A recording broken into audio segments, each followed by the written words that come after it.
morning all of you. In our previous revision video, I introduced you about the cell and their discoveries. Now in our today's revision session, we will learn about the structure of cell. In plant or animal cell, there are three main parts. One is the outer covering. In animal cell, this outer covering is plasma membrane, and in plant cell, this outer covering is cell wall. Second is nucleus, which is also called control center of the cell. And third is the cytoplasm. So in any type of cell, either it's a plant or animal cell, there are three main parts: outer covering, in plasma membrane, cell wall, nucleus and cytoplasm. So we will explain one by one all these parts. Let's start with first plasma membrane.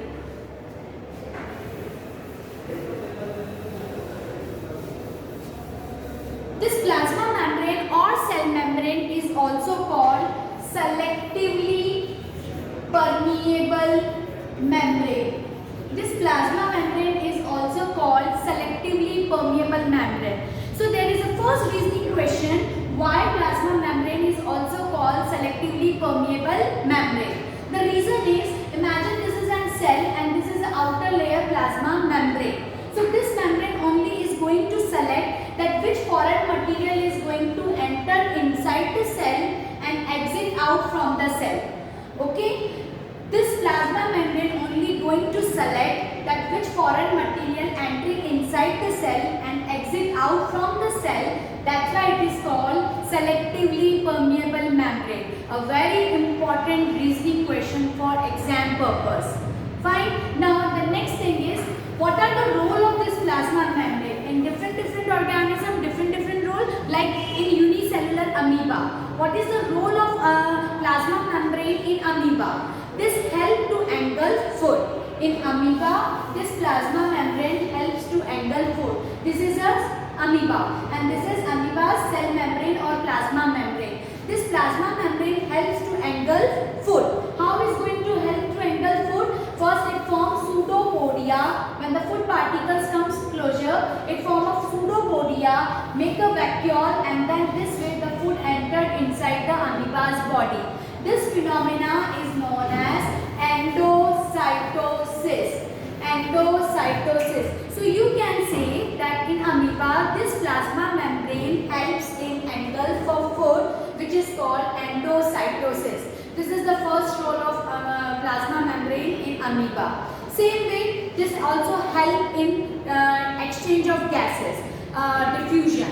Now, what do you mean by diffusion? This plasma membrane help in diffusion and osmosis both. So first we will start with diffusion. Diffusion means the movement of gases from higher concentration to lower concentration. Like just simpler example, here is an amoeba. Okay, here in its body CO2 is greater and outside O2 is greater.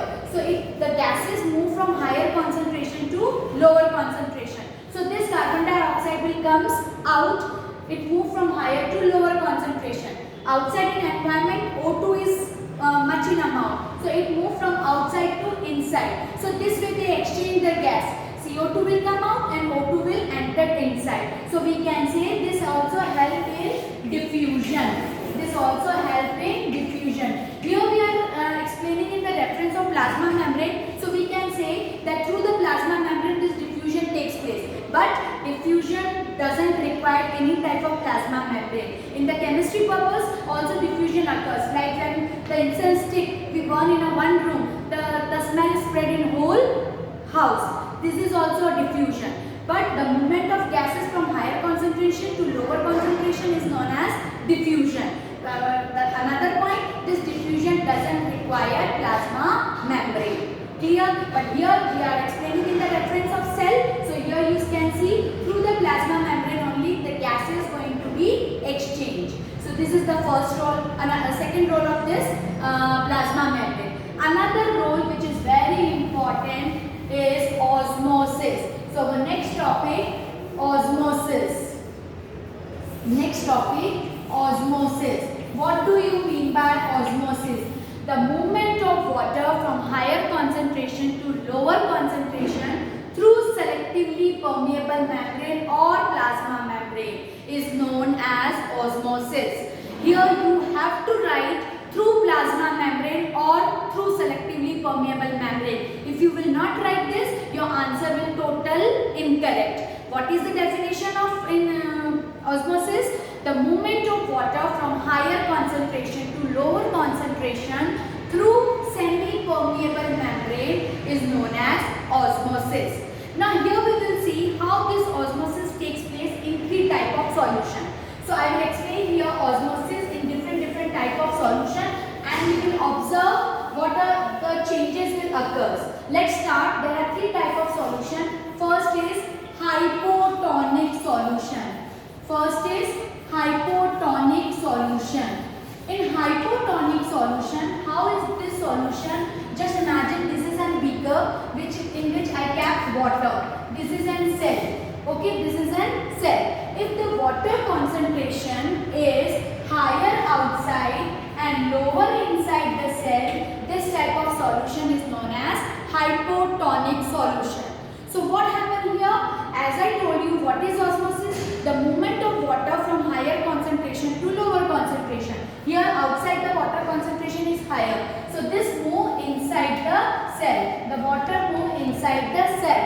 And obviously if the water moves inside the cell will swell.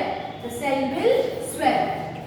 Okay, this is the reason that when you keep this resin or kishmish inside the water, it afterwards becomes swell up. The reason is because here endoosmosis takes place. What is the meaning of endo? Endo means entry. So here the water entry inside the cell, that's why it is called endoosmosis, and due to the endoosmosis, the resin or kishmish while keeping in a water becomes swell up. So in hypotonic solution, when we keep any cell, what is the observation? Cell will swell. Next is hypertonic solution. Hypertonic solution. What is the meaning of this? Just a pause of this. If this is a beaker, this is cell, here water. Okay. Here if I add some sugar or salt outside the water. Okay. So here what happened? The water concentration is decreased. So if we compare, the water concentration is lower outside and higher inside the cell, then what happened?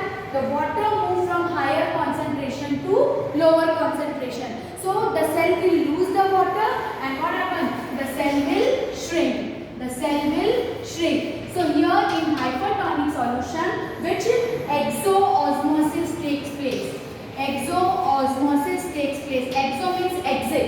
Here from the cell the water is going to exit out. That's why it is called exoosmosis. So while keeping a cell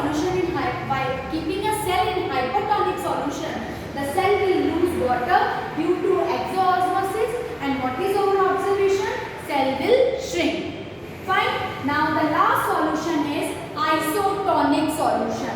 Next is isotonic, third one. Isotonic solution. Here iso means what? Same. Iso means same. So if the outside the beaker and outside the cell and inside the cell, if the water concentration is equal, here and here the water concentration is equal, then no osmosis will take place. Neither water entered inside nor the water exit out. So the cell remains as it is. So what we will observe? No changes occurs in cell.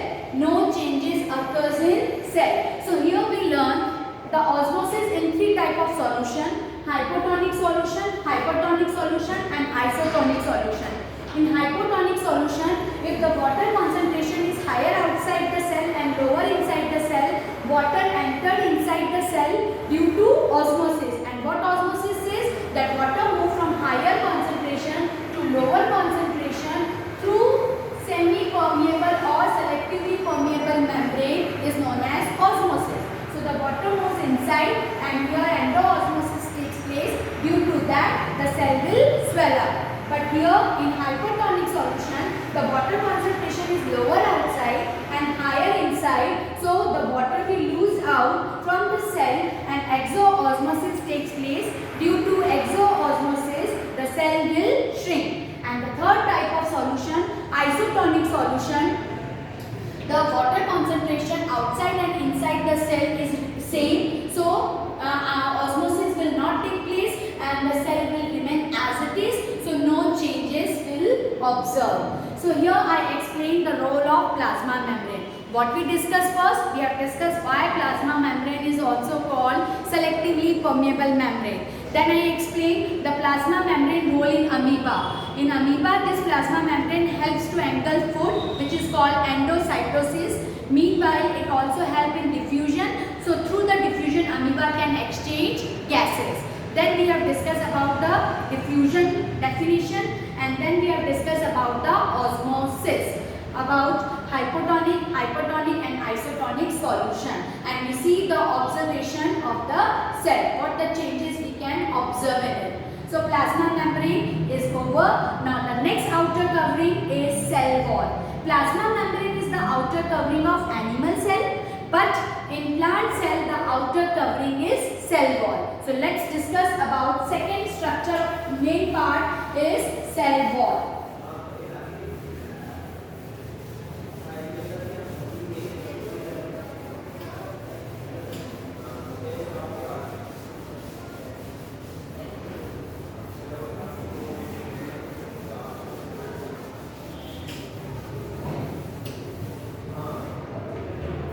Second is cell wall. As I told you, this is the outer covering of plant cell.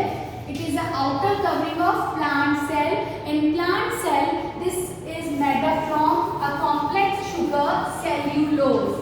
In plant cell, cell wall is made up from a complex sugar called cellulose, and in fungi, this cell wall is made up from chitin. This fungi is made up from chitin.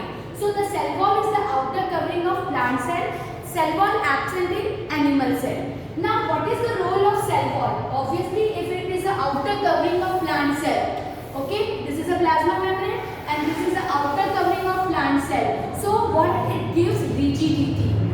It gives rigidity to the plant cell. And what is rigid? Rigid means to give a particular shape. It gives particular shape. So this cell wall provides rigidity, and another thing is that this is the outer covering of plant cell, so it protects the cell. It also protects the cell.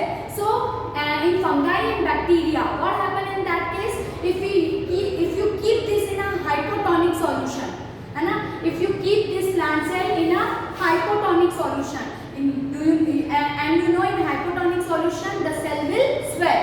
So if the cell continuously gain water, then what happens? At some stage, this plasma membrane can be burst. This plasma membrane can be burst. But due to presence of cell wall outside, it do not allow it to be burst. So in fungi and bacteria, what is the role of cell wall? While keeping this in a hypotonic solution, it do not allow the cell to be burst because outside cell wall is present. Now, in the reference of cell wall, we will learn one more new phenomena which is called plasmolysis, a very important definition. So here I am going to explain what is the meaning of plasmolysis.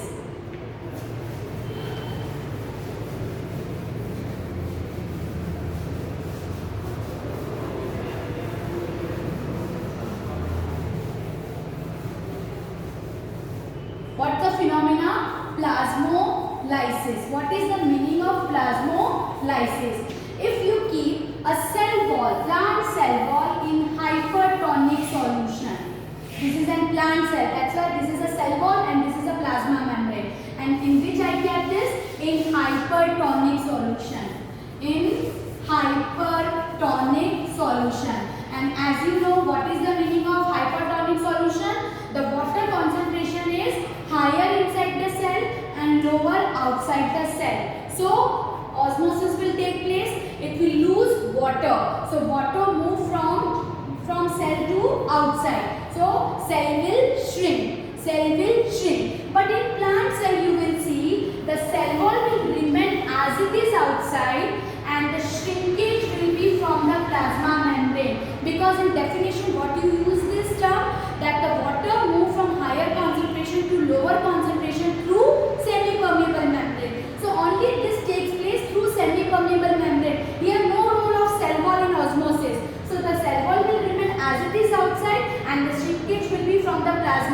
membrane only. So the shrinkage is away from the cell wall. Shrinkage is, this is the cell wall and it's away. This shrinkage is away from the cell wall. This phenomena is known as plasmolysis.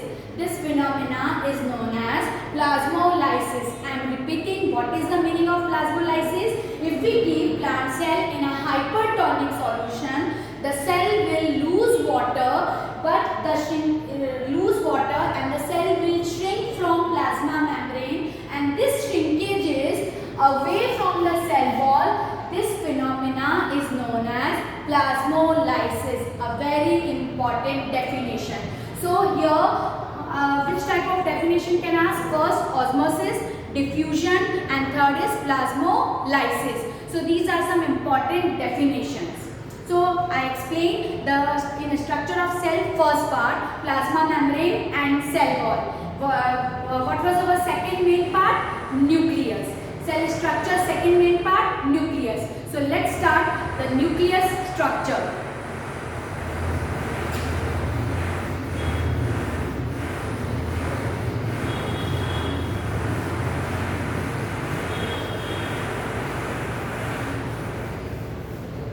Next part is nucleus. Nucleus is a control center of the cell. Nucleus is a control center or brain of the cell, because it is only going to control everything in the cell. That's why it is called control center of the cell. So here, first we will discuss about the structure of nucleus. If we see the structure of nucleus, it has four main parts. The outer covering, the nucleus is covered by an envelope or outer covering, which is called nucleoplasm, which is called nuclear membrane, which is called nuclear membrane. The outer covering of the nucleus is known as nuclear membrane. Inside the nucleus, one spherical shape is present. This is called nucleolus. This is called nucleolus. This nucleolus help in the formation of RNA. That's why it is called factory of RNA. That's why it is called factory of RNA. Outside the nucleolus, here fluid-like structure or fluid is present. This fluid is known as nucleoplasm. This fluid is known as nucleoplasm. Fine. Inside the nucleoplasm or in fluid-like structure, thread-like structures are present, which is called chromatin. Which is called chromatin. Okay, so in nucleus there are four main parts. The outer covering is known as nuclear membrane. Inside the nucleus, spherical shape is present, which is called nucleolus. Outside the nucleolus, fluid-like structure is present, which is called nucleoplasm, and the thread-like structure present in this nucleoplasm is called chromatin. Chromatin. Somewhere you will see it written chromosome. So my question is, what is the difference between chromatin and chromosome? Chromatin is a thread-like structure. Chromatin is a thread-like structure in the initial stage of the cell. But when cell is about to divide, when then cell is ready to divide, that time this thread-like structure converts into rod shape. It converts into rod shape. When it converts into rod shape, it is called chromosome. Both are genetical material. Both made from functional segment of DNA. And means genes. But the difference in the structure. Here it is a thread-like structure. Here is a rod-shaped structure. About this thread-like or chromatin, some genes are present. What do you mean by genes? Functional segment of DNA is called gene. Functional segment of DNA is called genes. What do you mean by DNA? These are nucleic acid. Two type of nucleic acid. DNA, RNA. Deoxyribonucleic acid for DNA and ribonucleic acid is RNA. So this chromatin material, some genes are present, and what are genes? Functional segment of DNA. And what is the function of genes? It is responsible for hereditary characters. It transfers from parents to offspring, and due to transferring of this DNA or genes, the heredity also transfer from parents to offspring. So here we discuss about the structure of nucleus, and we discuss about what is the difference between chromatin and chromosome. Chromatin is a thread-like structure. Chromosome is a rod-shaped structure. Chromatin is present at the initial stage of the cell, but when the cell is about to divide, this thread-like structure converts into rod shape, which is called chromosomes. Fine. And on chromatin or chromosome, on about this, functional segment of DNA or genes are present, which is responsible for hereditary character. So here we discuss structure of cell. Second main part, nucleus. Now what is the third part? Cytoplasm. What is the third part? Cytoplasm. What is the third part? Cytoplasm. Now here I just draw one cell and I will tell you where the all these parts, three main parts we have discussed. Okay, this is imagine one of cell. Okay, in the cell, if it is an animal cell, the outer layer is cell membrane. Outer layer is cell membrane, and if it is a plant cell, then outer layer is cell wall. Outer layer is cell wall, and inside this nucleus is present. Inside this nucleus is present. The structure of nucleus we have discussed. So 1, 2, and now the third main part is this one. The fluid which is present outside this nucleus. This is called cytoplasm. This is called cytoplasm. Cytoplasm or a fluid in which all the cell organelles are present. Cytoplasm in which all the cell organelles are embedded inside this.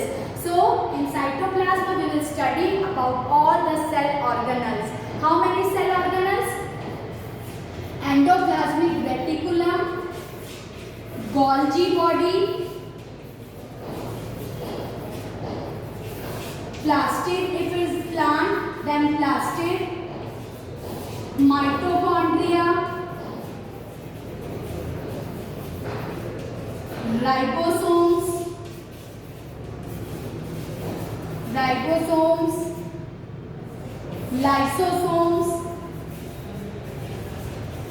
lysosomes, then centrosomes, and last is vacuole. So these are some cell organelles which are just embedded inside this fluid or embedded inside the cytoplasm. So in cytoplasm we will study all these cell organelles one by one. So this we will discuss in our next video. Till that, just revise the notes.